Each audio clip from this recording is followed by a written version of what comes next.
bazala bami zitho, welcome to Mkosi noMagatsheni. I am uMagatsheni, umkosi wethu namhlanje. Bazala bami zitho, it's about season 3 of Izingane Zesithembu, guys. This season seems like kuzoba with a lot of fire, and I think this will be one of the best seasons of Izingane Zesithembu. I know a lot of people, they were thinking it will be boring because Uviokazi is no longer part of Izingane Zesithembu, but it seems like Kamsele kubeze in the series structure and they have more drama. Ushilu Sibindi wathi yena nyeka chinche kusesoyilo yaSibindi lo, we should expect yaSibindi bakhona usaqhuba yona inkani. So guys, on this season uTirelo uya complain and like ushilo uTirelo ukuthi ngiya realize, and the first episode we see that uTirelo uya realize because uhleli ne friend yakhe, the friend that she met through uSibindi. I don't know mina uSibindi uyithatha plento ukuthi aza amantombazana, then he introduced this girl. I don't know whether they are girlfriends or they are just friends to my girlfriend, okay, because the same thing also happened to Uviki. No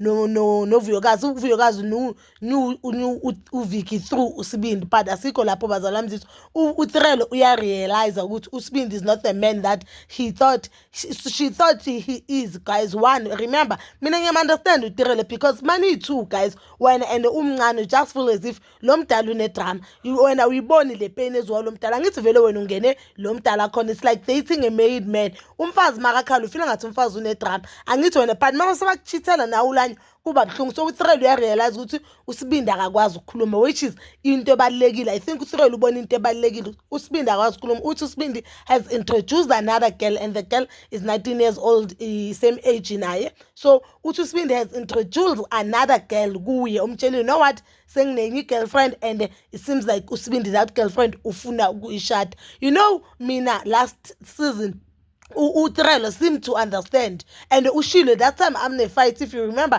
the time I'm a fight, no Uviokazi uthe King ulwela uba first wife kuba King uba first wife. Usho kanjalo. Now yena sokumele kulotsholwe omunye umuntu before yena akasayi understand ukuthi King uba first wife. And that time ithi akina siphe lilinyalo, nakina siphe wena. Now sekane siphe lilinyalo my. Now siyamhetha indaba ukuthi uSibindi has another girlfriend, and uSibindi uyolobola enye girlfriend, and then akamtshela uzoyibona through social media. My sekane problem. I'm not saying what uSibindi is doing it's right, but yena because bakabonakala ngathi understand uzowasho uSibindi ukuthi uTirelo isikhokho sakhe. uTirelo understand, and uTirelo akayindawo. The time baba yakhe ambuza ukuthi ithini indaba kaMakalo, wathi no lo you right, you understand. Now akasa understand, and I'm glad that Uviokazi uphumile kule simo or uphumile kule relationship, so that uTirelo azoyifila le pain bezowavu Uviokazi azoyifila, azozizwa ikhalo zakaViokazi, because it's so unfair, guys. Uzalele lo muntu kuqala, you met lo muntu kuqala, then azoshada omunye umuntu just because lo muntu uyi-virgin. Angithi vele makasahleli naye abangasese-virgin,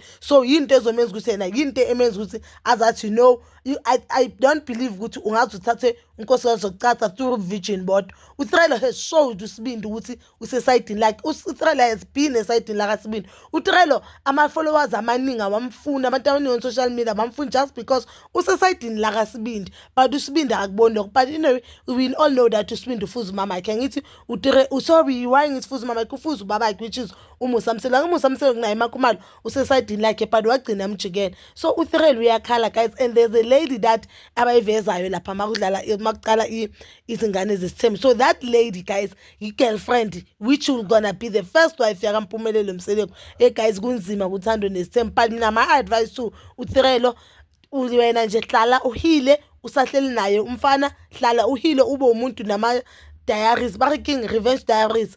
Uhlale uhile, uhlale nomfana, then you can move on after some time.